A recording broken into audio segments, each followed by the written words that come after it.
This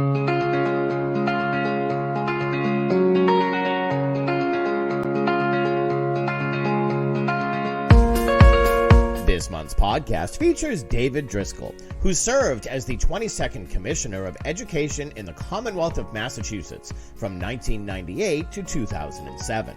Dr. Driscoll has a 49-year career in public education and educational leadership. Currently, he serves on a number of boards, including serving as chair of the Thomas B. Fordham Institute Board and the National Assessment Governing Board.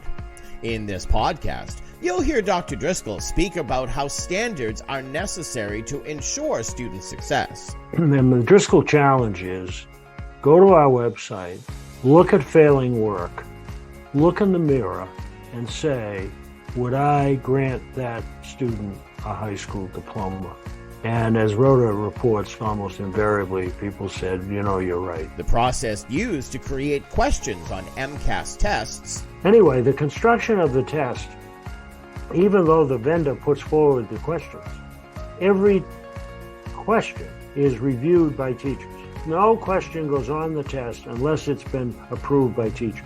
And how a lack of national leadership has created a void in the education reform movement. What we need, in my opinion, is for this terrible vacuum of leadership to be replaced by a cadre of people, both Republican and Democrat, who are putting aside these silly differences and politics only and worrying about just pointing fingers at the other side, and really come together. This podcast was created by JFY Networks, a Boston-based nonprofit provider of blended learning resources, training, and support. JFY's individualized self-paced curriculum helps raise individual and school performance by recovering learning loss and reaching and maintaining grade-level skills. For JFY Networks, I'm Greg Cunningham. A former secondary school mathematics teacher, David Driscoll was appointed Massachusetts Deputy Commissioner of Education just days after the state's Education Reform Act was signed into law in 1993. He became Interim Commissioner of Education on July 1, 1998, and was named Commissioner on March 10, 1999.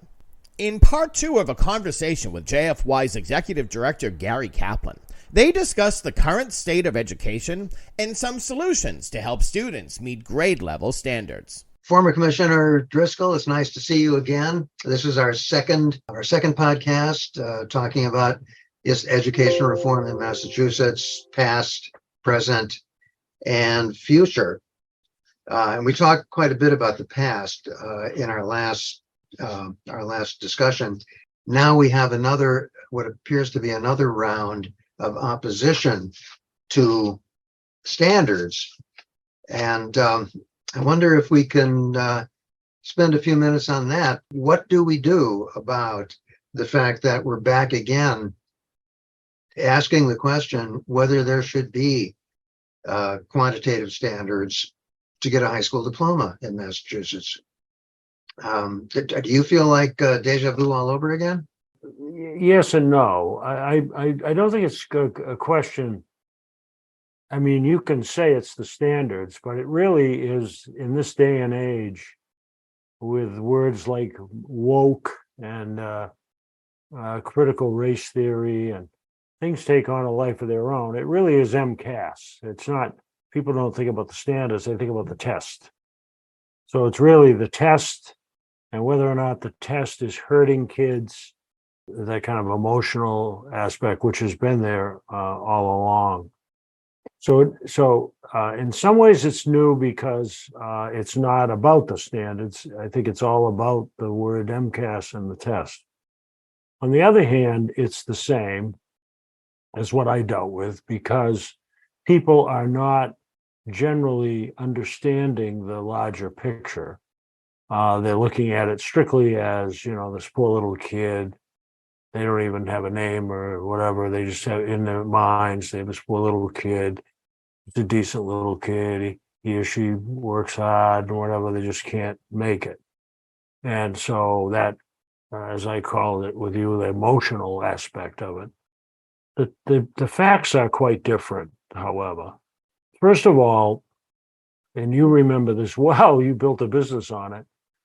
We were graduating, if you want to use that term, kids with high school diplomas by the thousands who did not have basic skills. And we know the basic skills needed to succeed. And we know that because it was being reported by those dealing with them on the outside. That is the business community, those that were hiring, and community colleges, even four-year colleges. And they were pretty adamant and consistent across the board that they basically had to be teaching, if they were a business, they had to teach their new employees basic math and reading skills in order to do their job. And that was by the thousands. And so that is the hope that people will focus on that and not the emotional tug of these poor kids, because the truth of the matter is there are very few who don't pass. And in fact, those that don't pass, generally speaking, MCAS isn't their problem. They're usually dropping out. So the statistics are pretty wild. It's interesting. The MTA, as you mentioned in the here and now, the MTA has filed for a vote, for a referendum vote in 2024 on the last possible day, by the way. And along with that, there's evidently a parent in Lexington who is filing suit. I don't see where she has any standing. The child hasn't even taken the test, but it reminded me, a lot of people don't realize we were brought to court before the test was administered as being unfair I believe by the unions. It could have been by some public group. I have to double check that. But it was brought to court, and whether they were clever enough, they filed it in Springfield, not Boston. So we wound up with a Springfield judge.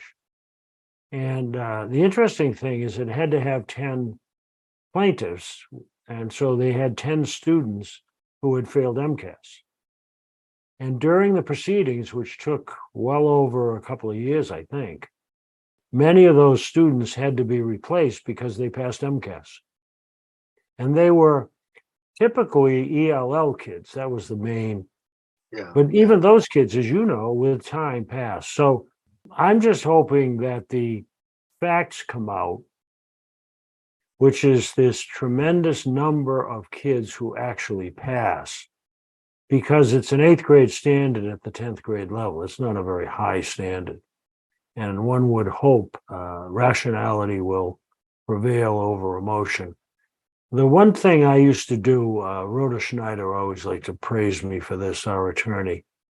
I would ask people in the height of the anxiety and emotion, and anger, to take the Driscoll challenge. And the Driscoll challenge was the following. And by the way, we should talk a little bit about the test itself. You questioned who comes up with the questions, the vendor and all that.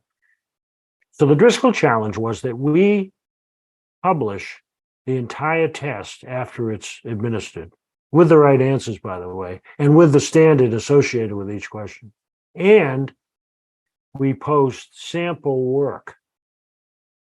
So in the open-ended questions, for example, we would post a couple of students and their proficient work, but we would also post failing work.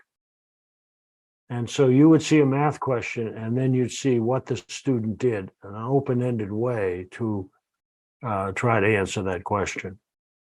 And then the Driscoll challenge is go to our website, look at failing work, look in the mirror, and say, would I grant that student a high school diploma? And as Rhoda reports, almost invariably, people said, you're right. So I'm kind of hoping we have time to get all of that out. And there's a lot to be said about the test itself, how it's put together, et cetera, that will also be helpful if people will take the time to listen and read. You think they will? I can't guarantee. Yeah. We're in an age when, unfortunately, people will listen to who they listen to. And so there may be those out there that are broadcasting anti-MCAS stuff, and that's all they hear. That would be a shame. But hopefully, I think between the newspapers and some of the TV, that as the debate heats up, both sides will get a chance to make their case. We have, of course, spent a lot of time looking at MCAS, and we use the previous questions and the samples of work in our instructional methods. If we know what the rubric is, then we can help kids reach what the rubric wants. In fact, we're considering right now setting up and using artificial intelligence to screen student work according to the rubric, so that we can be working with kids on exactly the characteristics that they're going to be graded on. But you made a point last time. Can I just say, Gary, Yeah. I'm delighted. I'm delighted that you're using artificial intelligence. People are scared to death, Big Brother, and maybe there will be some. Maybe we'll be taken over by the robots. Might not be a bad thing the way we're going. Absolutely not. I'm totally looking forward to it. They might clean up the climate, etc. But I'm delighted that you're using it, because I believe it's a tremendous tool. I saw where Khan Academy and others are using it, just exactly what you're talking about. As we talked, I think last time, technology should be much more pervasive in instruction than it is. We use technology in education in not necessarily the best ways. The beauty of technology is that it's infinitely patient. And so tutoring, you get pretty tired when you have a child that keeps getting the wrong answer. Technology and some of the previous tools were a tremendous asset and help in instruction. Artificial intelligence, the way it can be now groomed, is just terrific. So I'm pleased to hear you say that.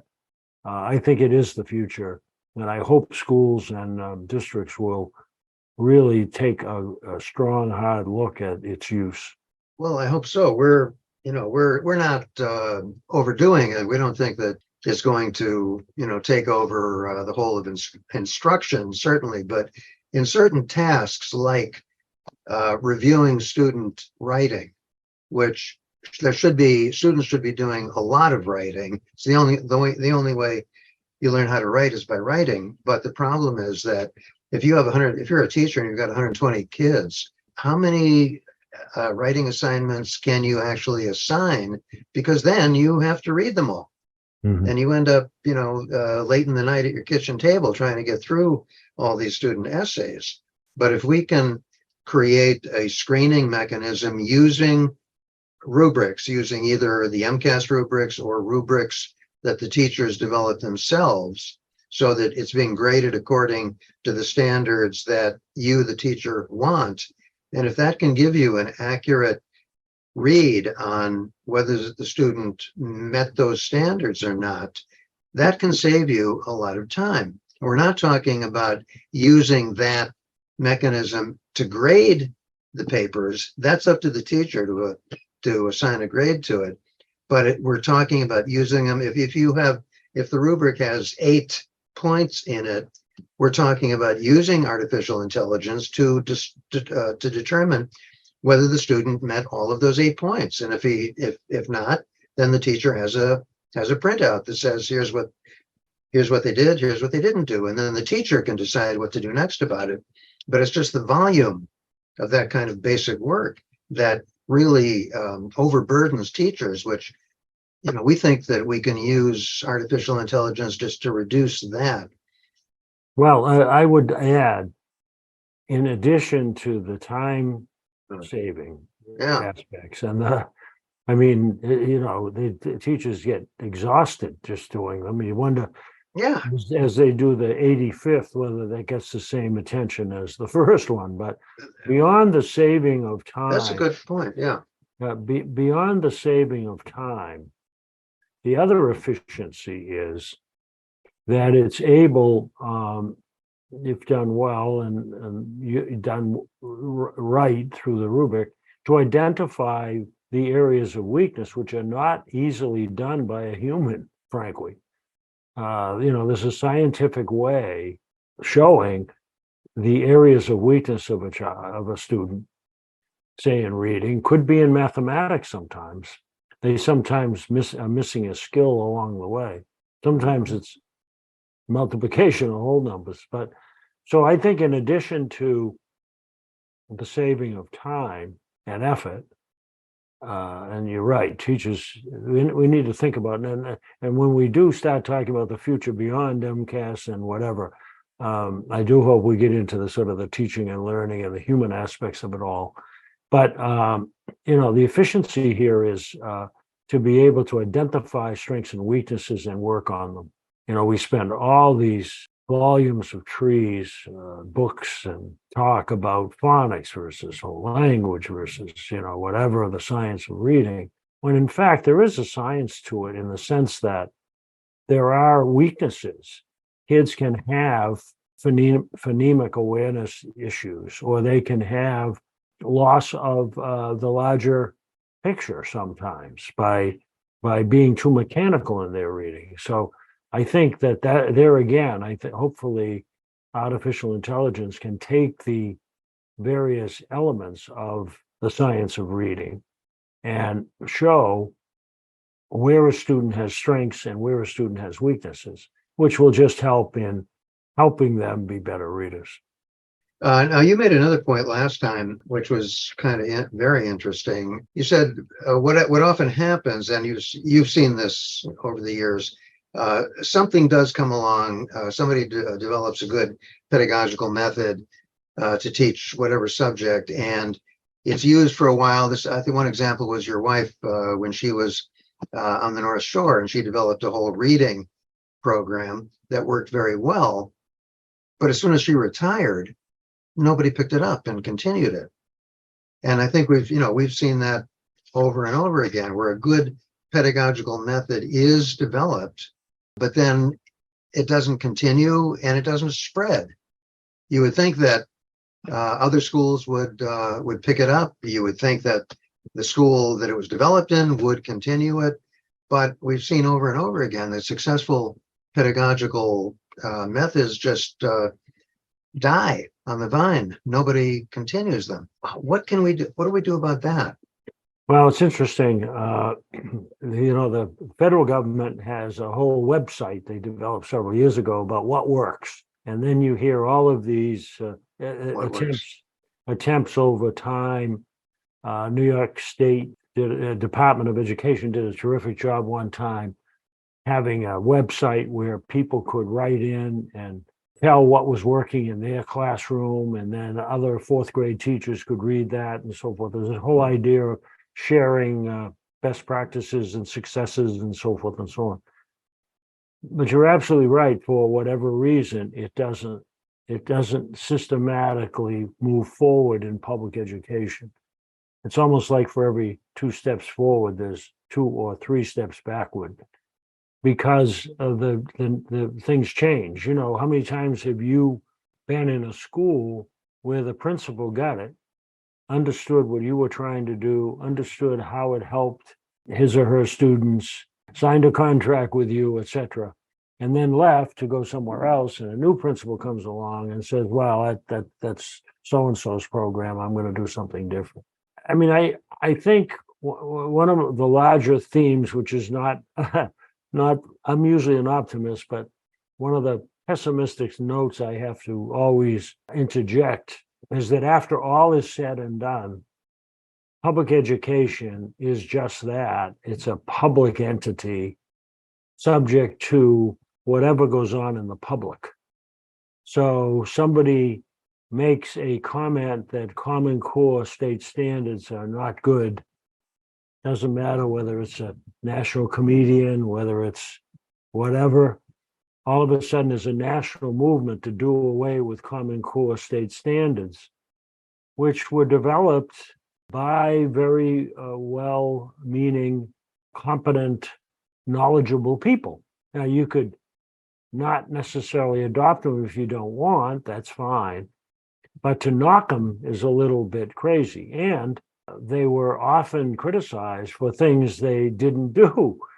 For example, people would pick up a textbook and find a math example they didn't like and blame the Common Core. The Common Core is a set of standards, pretty boring. Of course, the one thing about, as I say, all of the people, we had problems on the other side too. So this was what the public, people adopted the Common Core state standards. One state adopted them before they were even out.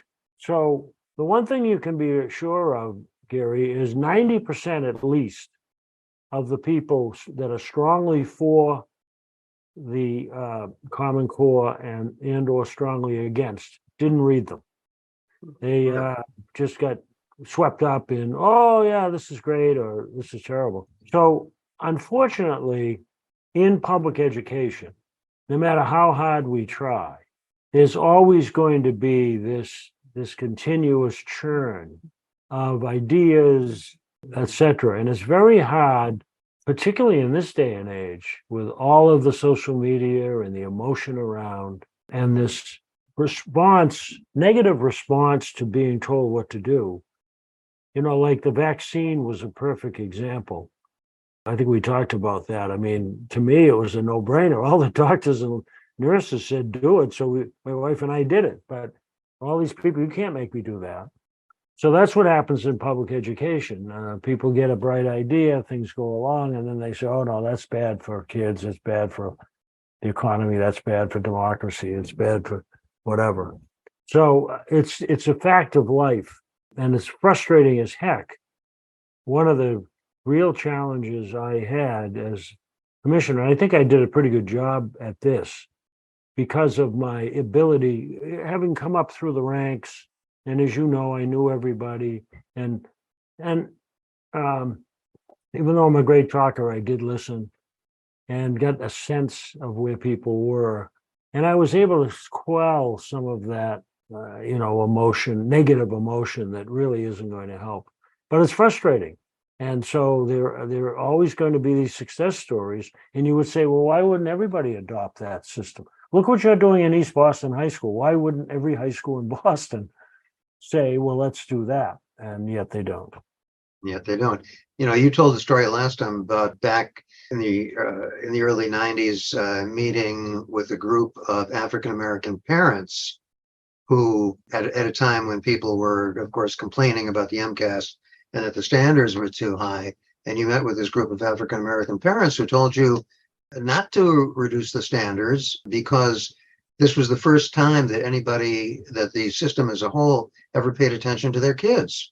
Because, of course, accountability, and that was one great thing. I mean, as much as we can complain about this lack of consistency, the one shining light was the Education Reform Act of 1993, which didn't just come out of the air. And by the way, I do want to talk about the virtues of MCAS too, beyond usual. Not to get the listeners into the psychometrics of it all, but I think there are some things to point out.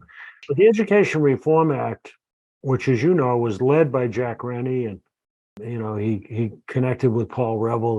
They turned out to be a good pair, and then he just went about the highways and byways, but they did a complete report first, Every Child a Winner, which was then the basis for the legislation that they filed. But that was an example of where, because we had gone literally decades, but certainly a very strong decade of arguing over education reform, never getting there. There was a whole decade where everybody said, oh, we got to do something about education, and nothing ever got done other than some hit or miss legislation. And so that is a shining example of something that was comprehensive, consistent, and by and large, it didn't get amended that much over the years. Really was the reason that we did as well as we did, because it was well thought out. The business community and Every Child a Winner, which they paid for, that study, looked at education across the country, looked at every state, looked at the federal government, looked at schools and early childhood, et cetera. And it was really a tremendous piece of work, and then as was the legislation. Who funded that? Well, the Mass Business Alliance for Education was the key. Which was Jack Rennie's outfit. Correct. And then there was the Associated Industries of Massachusetts, AIM. So those two organizations, and I don't think it cost a fortune, but I think they got donations. And they went out and did some fundraising and were able to pay for the authors and the researchers to get that done. Of Every Child a Winner of that study. Every Child a Winner. How important was it back then that this was a business-driven initiative? Jack Rennie. That was extremely important. Although it was probably just as important to have Jack Rennie. You could have a lot of business leaders who wouldn't be able to get the job done. He was unique in a number of ways. He owned a business and in one community, and then his 5 children were in the public schools of another community. And in both communities, I think it was Bedford and Burlington, something like that. Both communities, he was an active participant as a parent and as a business leader. He did something as different as a business leader. He refused to just give money and sit back. He wanted to get involved. So he would go into schools and spend time with teachers, et cetera. So he was the perfect guy. I mean, the way he said it, old Marine that he was, a lot of common sense. He said, listen, we have to all get in the same boat. We all have to drink a little castor oil, and then we have to sail off. And what he meant by that, the Teachers Association the unions had to accept the standards. Business had to accept, people had to accept the taxes were going to be, or at least that money was going to be increased. Turned out taxes did not have to be raised, according to Governor Weld. So that is a great shining example of what was a national treasure, which was our Education Reform Act. And that's one of the reasons why I'm sorry to see MCAS being challenged. Some of us were not happy to see the charter schools expansion defeated at the ballot box. But most people felt and were told that the money went from their school to the charter school, which of course wasn't really true. That the mechanism is that the money went to the schools and then was transferred to the charter school, but that was just a pass-through because the advocates for charter schools didn't dare have a separate appropriation for just charter schools because when the recession hit, they would do away with it. So it wasn't true. If no kid went to a charter school, no money would go. Would you going back on that, would you favor expansion of charter schools now? I would, yes. You would? I would, yeah, absolutely.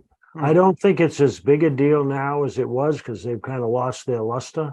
But at the time that it was being put forth, we had a need for charter schools. There was a tremendous need. We had such a backlog of students at all of the schools and so on. There probably still is a need, but not as much. And a lot of the charter schools have really not, they're really not distinctive anymore. You know, they're just schools of a different color. And they haven't, they haven't put up tremendous numbers either. You know, they haven't clearly. Well, some of them have, of course, which is tremendous. I mean, some of them are tremendous success story. But anyway, that is not as big a deal now. You talk about the past and the present and the future.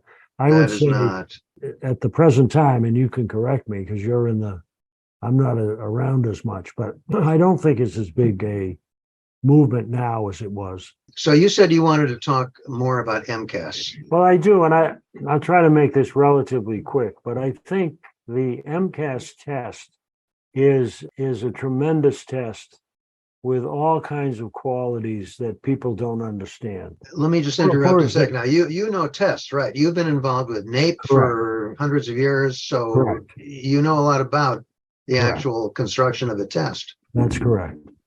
So the first thing, and I'll defer to the fact that I don't know if all of this is still in place. I believe it probably is. So the first thing to know is that we create a new test every year. So, and that's costly because we release the entire test.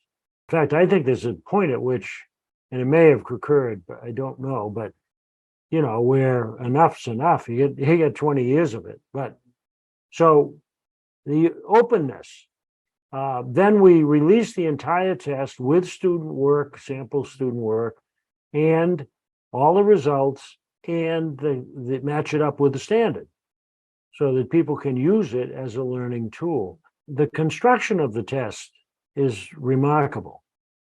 First of all, we have a group of classroom teachers and other teachers, specialists sometimes, and other educators. And once in a while, we'll even bring in business people or parents as groups to review all of the questions being presented by the company, by the vendor.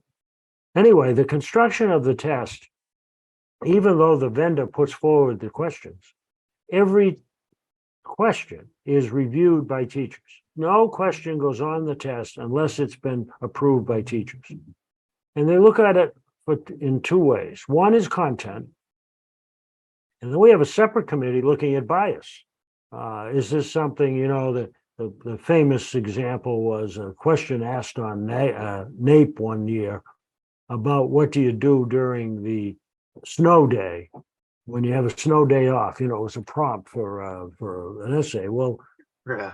people in Florida, kids in Florida, they didn't know what to talk about. So Yeah. there are things like that. But there are other things that you could use certain language that certain communities wouldn't understand, communities of color, etc. So every single question is reviewed. The questions are laid out in such a way that there are so many that are advanced, checking kids that are at the top. So many are proficient. So many are needs improvement, and so many are basic. So all of the categories, there's questions that reflect those, or you think reflect those. You don't know sometimes until the test question has been actually used. You think it's a hard question, it turns out not to be. You think it's an easy question, it turns out to be harder. And that's the other part. So every test has three parts to it. There are those questions that count. There are those questions that are being asked for the first time, so we get a sense of whether or not they are what we think they are. So we think it's an advanced question. We give it. It's a lot easier than we thought. Then we adjust it. And then the third category are what we call anchor questions, which have been asked every year. They're a question that have been asked over the years to let us know whether, for example, the entire test may be a little harder than it was the year before. These anchor questions tell you that. They say, well, all of a sudden, 62% of the kids are getting this question right, and yet only, X percent are getting the advanced. So it's a way of normalizing to make sure that the test itself has consistency. So that's the first thing. It's a much more complicated test than people realize. But then one of the great things I think we did, and I'll give Jeff Nalhouse and Kit Viator of our assessment group tremendous credit. After we gave MCAS for a couple of years, then the question was, well, what do you do? All these questions. What do you do with kids that don't pass? Do they get something at graduation? What about the retest? How often can you be retested and when? What about a kid that's test phobic? What about a kid that's special needs and gets nervous, etc.? And so we set up a committee made up of parents, business people, teachers, etc., and looked at all of these aspects of MCAS and came out with the following. In the case of graduation, they do get a certificate of completion. They get something. After all, they've gone through 4 years, etc. The retakes, we tried to get as many as we could reasonably between the time they take it as a sophomore and their senior year as a graduating in June. Of course, they can take it forever afterwards. You can be 28 years old and take it. And some people do come back. In those last 2 years, aren't there something like 5 formal administrations of the retest? Yeah, I don't know the current, but that's what it was. Pretty sure the number is 5. There's lots of opportunities to retake. Exactly. And then the issue of, so let's take a child who's test phobic, who meets the standard. The kid's in your classroom. You say, this kid meets the standard, but for some reason he or she just gets, nervous and freezes up at the test. Well, we set up a system, an appeals process. So if you are meeting the standard, the principal it comes from the principal, but it can come from a teacher. Teacher says to the principal, listen, this kid meets the standard every day in the classroom, same as the other kids. So they appeal to us. The department looks at that kid's grades in comparison to his or her peers. We do a statistical analysis. If that child is getting the same kind of grades as kids that are consistently passing, then we grant him or her a competency determination, which is what passing MCAS means. Passing MCAS doesn't mean you get a diploma. Passing MCAS means you've met the state requirement of a competency determination. Yeah, there are other requirements. There's a number of kids who pass MCAS but never come to school. They don't meet the attendance requirements, et cetera.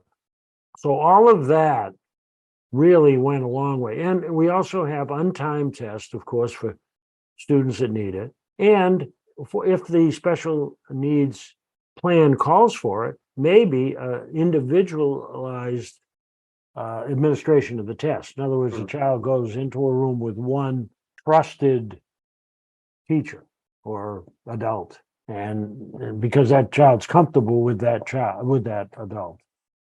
So we've really bent over backwards to make sure, and that's why the numbers are so high. I mean, the numbers are in the high 90% that pass, and if you look at the ones that eventually pass, it's almost everyone except for severe special needs kids and kids that have given up, not because of MCAS, because of the conditions in their home or they've dropped out, basically.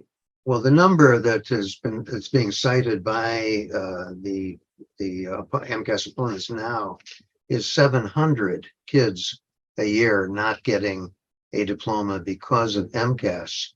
But that's 700 out of 70,000. It's 0.9%, not 1%. Yeah, it's less than 1%. Less than 1%. And is that 700 does not include dropouts? I don't know. Even if it doesn't, 700. And how many of those 700 are going to pass through the retake process?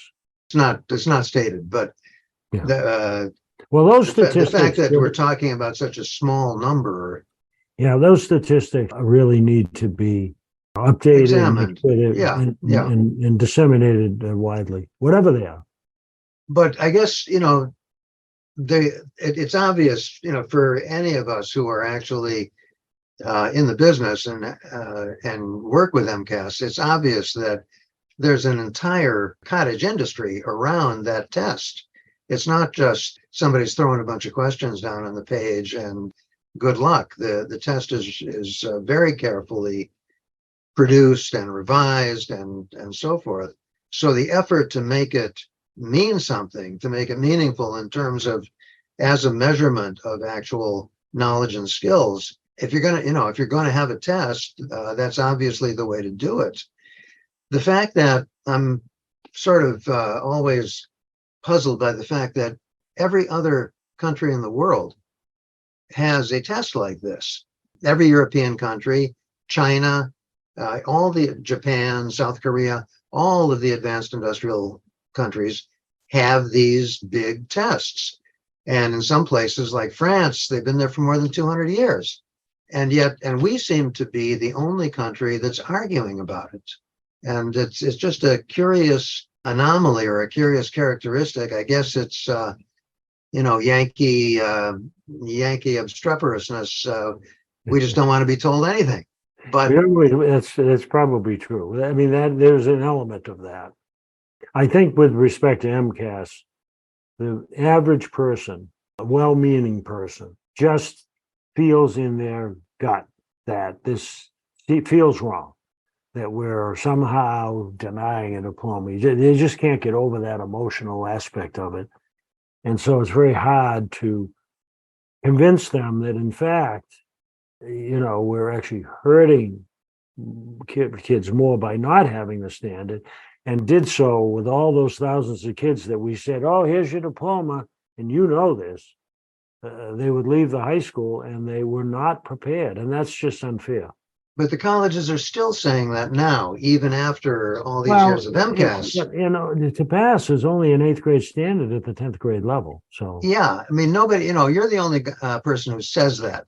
Nobody else says it's an 8th grade standard at the 10th grade level. Everybody else says, oh, it's a 10th grade standard.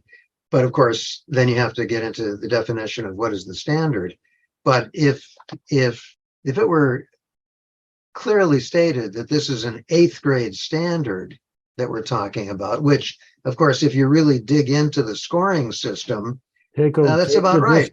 Take the Driscoll challenge. Hey, yeah. Take the Driscoll challenge. You can pass it with 17%. By the way, but if they look at failing work, that would do it. But by the way, the Board of Education just this past year, and it's interesting, they raised the standard. I don't know if they did it just for proficient or across the board, but they raised the graduation standard. Did they? So maybe higher than an 8th grade standard now. Might be a 9th grade standard. It hasn't gone into effect yet. Okay.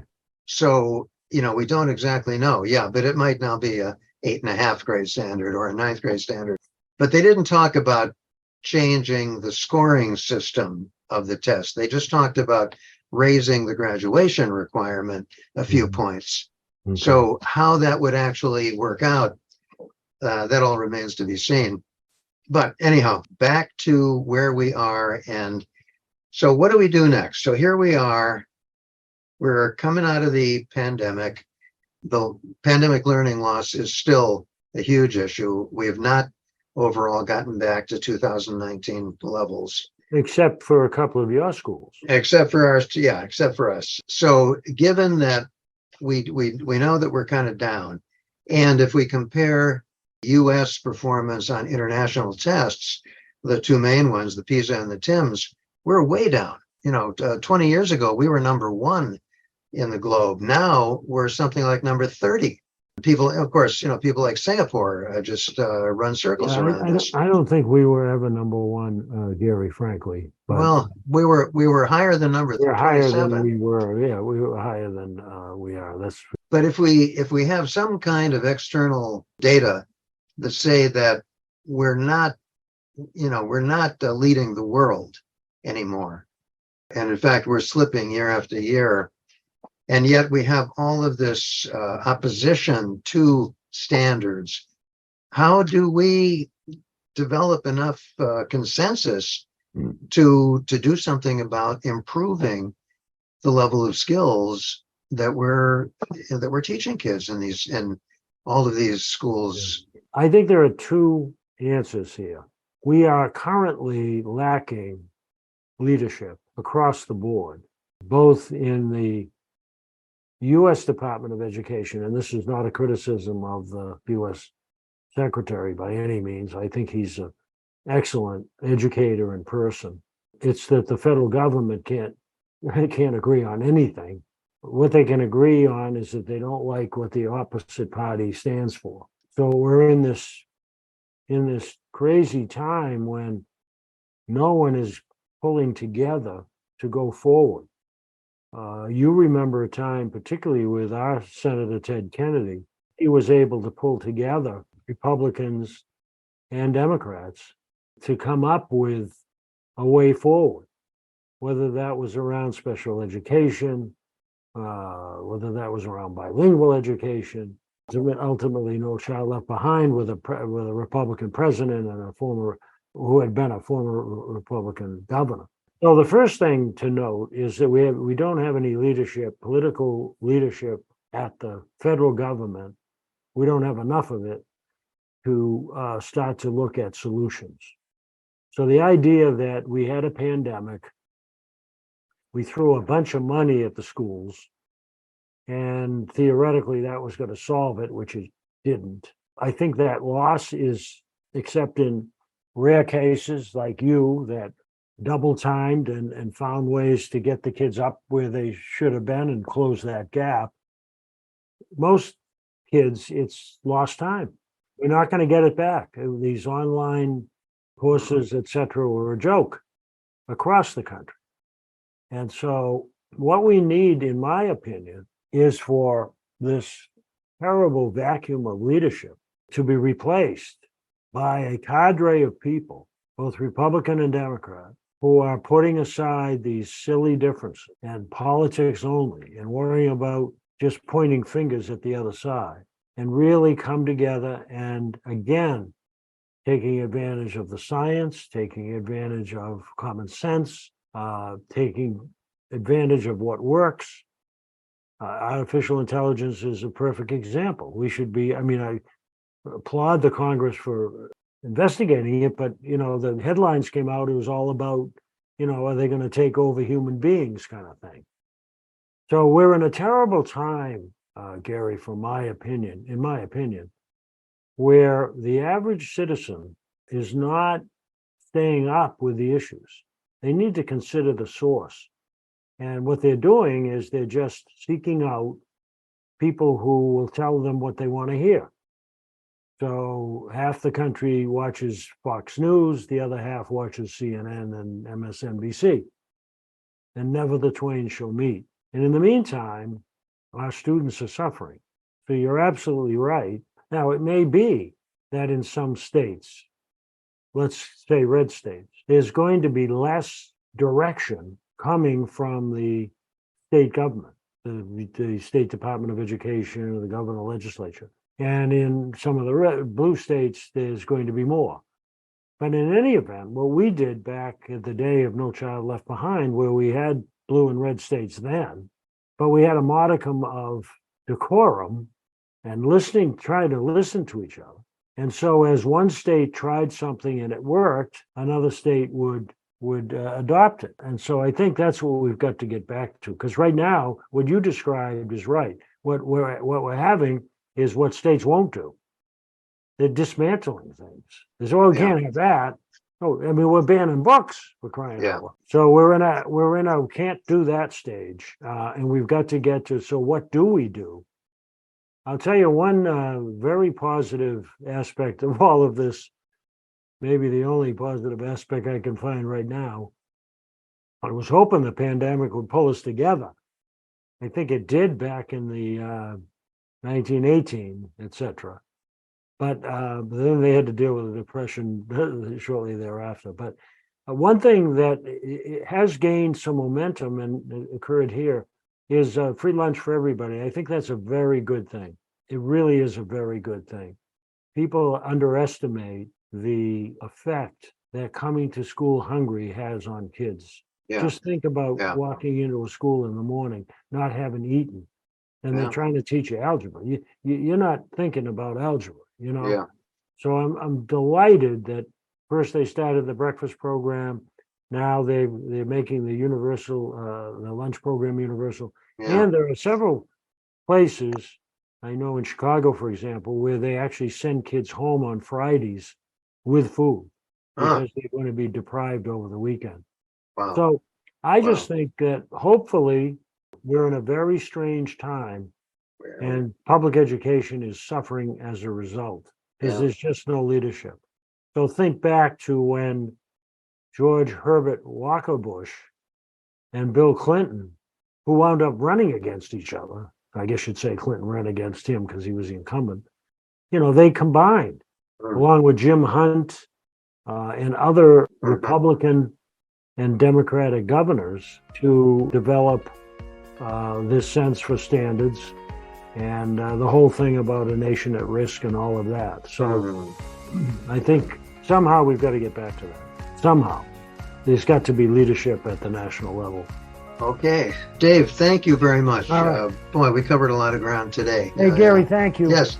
Thank you, Dave. Thank you. We would like to thank Dr. David Driscoll for joining us again this month for JFY Network's podcast. If you have any questions or comments, please navigate to our website, jfynet.org, which features a wealth of commentary, dialogue, and free educational resources, including these monthly podcasts, to support all education communities. Thank you for joining us. For JFY Networks, I'm Greg Cunningham.